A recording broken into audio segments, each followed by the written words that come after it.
नमस्कार, मैं अनिल शर्मा आपका एक बार फिर से स्वागत करता हूं आपके अपने YouTube channel commerce life professor में। जैसा कि आप जानते हैं कि हम मैनेजमेंट जो हमारी यूनिट है, जो पार्ट ए कह लीजिए है, वो कंप्लीट कर चुके हैं, है ना। तो हमने उसमें 8 चैप्टर्स किए, मैनेजमेंट का कंसेप्ट किया, देन हमने उसमें प्रिंसिपल्स ऑफ मैनेजमेंट किया, एनवायरनमेंट किया, फिर प्रोसेस थी planning, organizing, staffing, directing, control. अब वो 5 स्टेप्स थे मैनेजमेंट के, ठीक है। वो बिजनेस को मैनेज कैसे करना है वो चीजें सिखा रहे हैं।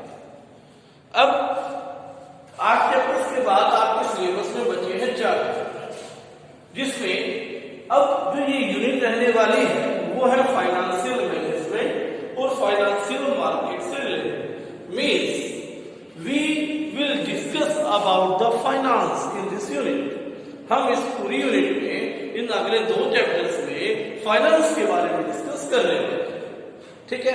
तो चैप्टर नंबर 9 जो हमारा है वो है फाइनेंशियल मैनेजमेंट, ठीक है। यानी कि मैनेजमेंट आपने अभी पढ़ी है, और किसको मैनेज करना है? फाइनेंस को। किसको मैनेज करना है? फाइनेंस को। मींस यदि हम फाइनेंस से रिलेटेड एक्टिविटीज को, फाइनेंस से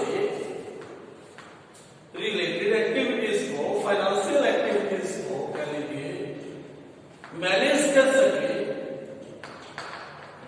मैनेज करने का मतलब प्लान, ऑर्गेनाइज, डायरेक्ट, कंट्रोल कर सके, तो क्या बन जाएगा आपका?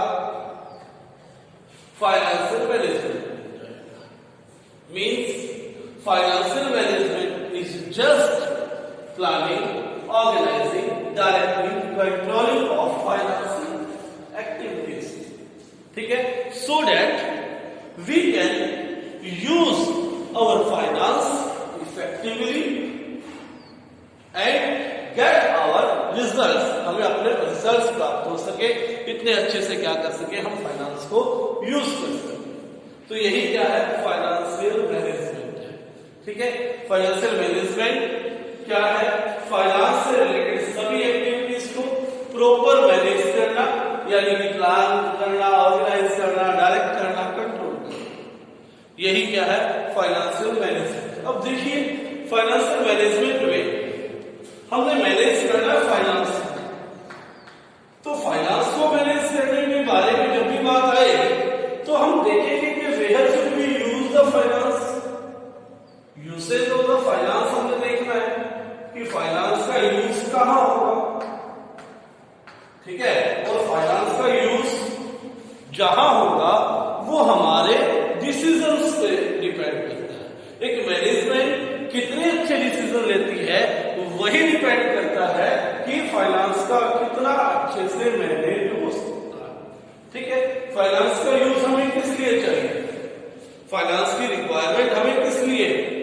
फॉर बाइंग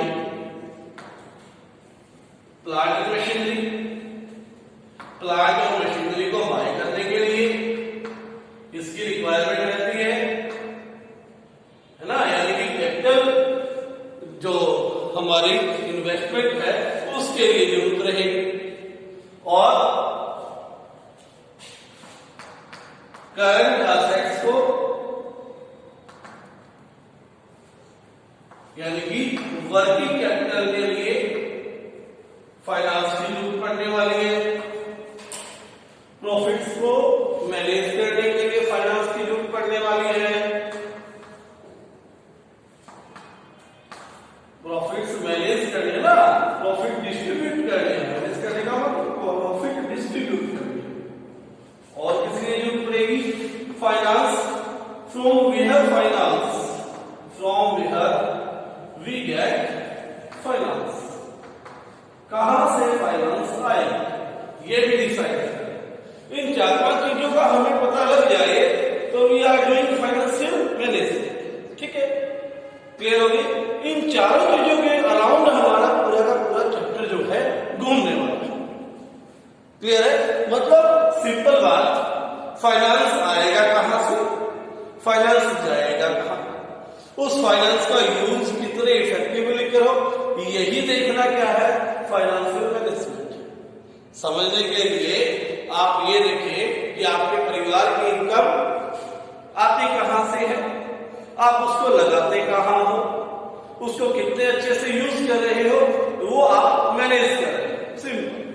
इसी तरह से जो कंपनीज में मैनेजमेंट होती है, वो जो फाइनेंस उनके पास आता है, वो कहां से आएगा, ठीक है, क्योंकि बहुत ज्यादा फाइनेंस की रिक्वायरमेंट है, कहां से कितना आएगा ये डिसाइड करना पड़ेगा। क्योंकि जो फिक्स्ड असेट्स है, प्लांट एंड मशीनरी है, लैंड एंड बिल्डिंग है, उनको खरीदने के लिए हमें ह्यूज अमाउंट ऑफ फाइनेंस की जरूरत पड़ने वाली है। क्योंकि लैंड एंड बिल्डिंग खरीदेंगे तो बहुत बड़ा पैसा चाहिए, बहुत ज्यादा पैसा चाहिए, मशीनरी खरीदेंगे तो भी बहुत सारा पैसा चाहिए, है ना। और किसमें चाहिए कि हमारी डे टू डे एक्टिविटीज जो है, वर्किंग कैपिटल के लिए हमें फाइनेंस की आवश्यकता पड़ेगी। करंट असेट्स खरीदनी है, जैसे इन्वेंटरी खरीदनी है, रॉ मटेरियल खरीदनी है, सैलरीज पे करनी है, बिजली का बिल भरना है, ये सारी चीजें क्या है, वर्किंग कैपिटल से रिलेटेड। देन जो प्रॉफिट होगा उसे भी बैटरी वे से मैनेज करना, ठीक है, प्रॉफिट भी फाइनेंस को मैनेज करना, प्लस प्रॉफिट को भी मैनेज करना है, उसको बांटना है किसमें, ओनर्स में। लेकिन सारा का सारा बांट नहीं तो कंपनी आगे कैसे बढ़ेगी। अगर कंपनी सारा का सारा प्रॉफिट अपने शेयर होल्डर्स में हर साल बांटती रही तो कंपनी का ग्रोथ कैसे होगी। तो ये भी तो डिसीजन लेना पड़ेगा कि कितना प्रॉफिट अपने पास रखें ताकि हम ग्रोथ कर सके, और कितना प्रॉफिट हम डिस्ट्रीब्यूट करें ताकि हमारे जो मालिक है, शेयर होल्डर है, वो भी क्या हो सके, खुश हो सके, ठीक है। और ये देखना, क्योंकि मैंने अभी बताया था, प्लस वन में भी आपको करवाया था कि फाइनेंस के लिए लॉन्ग टर्म सोर्सेज हमारे पास दो तरह के, एक ओनर्स फंड है, एक बोरोड फंड। ओनर से आता है, शेयर कैपिटल से आता है, रिटेन्ड अर्निंग से आता है, ठीक है। ये चीजें जो है, ये ओनर्स फंड से कितना फाइनेंस ले सकते हैं, या बैंक से लोन ले, डिबेंचर्स इश्यू करें, फाइनेंशियल इंस्टीट्यूशन से लोन ले, ये चीजें जो है ये कैसे मैनेज होंगी, ये मैनेज करना भी क्या है, फाइनेंस का यूसेज डिसाइड करना है, ठीक है। तो मेरे हिसाब से आपको पता लग गया होगा कि फाइनेंशियल मैनेजमेंट में आप किस तरह के टॉपिक पढ़ने वाले हैं। उसके बाद नेक्स्ट जो टॉपिक है यहाँ पर, ये इंट्रोडक्शन थी, चलिए डेफिनेशन थी, डेफिनेशन क्या बताई, planning, controlling, planning, organizing, directing, controlling of financial activities is called financial management, ठीक है। उसके बाद आगे चलते हैं objectives of financial management. Objectives of financial management, financial management का ऑब्जेक्टिव क्या, क्यों करते हैं हम, क्या कारण है इसको करने का। सबसे मेजर ऑब्जेक्टिव है increase in share holders wealth, increase in share holders wealth, क्योंकि बिजनेस का जो स्वामी होते हैं, मालिक होते हैं, वो कौन होते हैं, शेयर होल्डर, ठीक है। शेयर होल्डर के रूप को, मालिक के रूपों को हमने बढ़ाना है, यही मैनेजमेंट का भी क्या करना है, उद्देश्य है, ठीक है। देखिए, सपोज कीजिए एक शेयर होल्डर ने 100 रुपए वाले, प्राइस 100 रुपए का था शेयर का, ठीक है, 500 शेयर्स खरीदे हैं, तो शेयर होल्डर्स वेल्थ कितनी है, वेल्थ कितनी हो गई आपकी, 5000। शेयर होल्डर ने 5000 रुपए लगाए। अब आपका उद्देश्य रहेगा to increase in the price of share. अगर आपने अपने डिसीजन से, अपने फाइनेंशियल डिसीजन से शेयर के price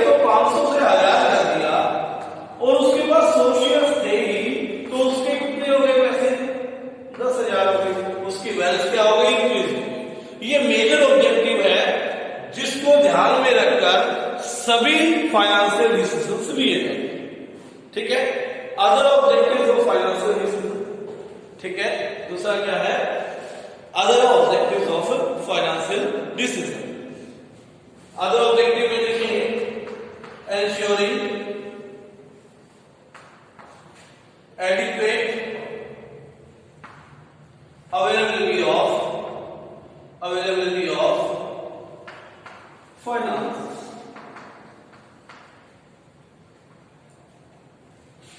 ensuring adequate availability of finance। कहने का मतलब क्या होगा, क्योंकि देखिए कंपनी का और फाइनेंस का मैंने बताया था कि रिलेशन कैसा होता है, जैसा आपका शरीर और ब्लड है तो शरीर काम करेगा, नहीं है तो काम नहीं करेगा। फाइनेंस है तो कंपनी काम करेगी, फाइनेंस नहीं है तो कंपनी काम नहीं करेगी। सो ये जरूरी है कि कंपनी के पास एडिक्वेट मतलब पर्याप्त, पूरा जितनी जरूरत उतना फाइनेंस अवेलेबल हो, कंपनी को जब जरूरत पड़े उतना फाइनेंस मिल जाए, मार्केट से उठा सके। ये इंश्योर करना किसका काम है, फाइनेंशियल मैनेजमेंट का काम। किसका काम है, फाइनेंशियल मैनेजमेंट का काम है। पहला क्या बताया, अवेलेबिलिटी ऑफ एडिक्वेट फाइनेंस। ठीक है, दूसरा इसका usage, effective usage of finance, effective usage of finance. पहला था adequate availability of finance. Finance की अवेलेबिलिटी जो होनी चाहिए वो एडिक्वेट होनी चाहिए, वो पर्याप्त होनी चाहिए। मार्केट में आपको फाइनेंस की जरूरत पड़े तो रीजनेबल कॉस्ट, यानी कि मार्केट रेट से कम पर पैसे देने वाले आपको तैयार हो, आपकी गुडविल इतनी अच्छी हो, ऐसा बनाना मैनेजमेंट का क्या है। ठीक है, मैनेजमेंट बहुत अच्छा रोल प्ले कर सकती है इसमें। दूसरा, जो भी डिसीजंस आप लें फाइनेंस को यूज करने, क्योंकि फाइनेंस क्या है, स्केयर रिसोर्स। फाइनेंस जो है वो कैसा रिसोर्स है, स्केयर, जो आसानी से नहीं मिलने वाला है, उसे आपको बेटर वे से, एफिशिएंट वे से क्या करना है, यूज करना है। इस तरह से यूज करना है कि आप क्या करो, आपके डिसीजन से शेयर होल्डर्स की वेल्थ बढ़े, आपके डिसीजन से शेयर्स का मार्केट प्राइस जो है वो क्या हो, अप जाए, ऊपर जाए। ठीक है, गिरे नहीं। तीसरा, एंश्योर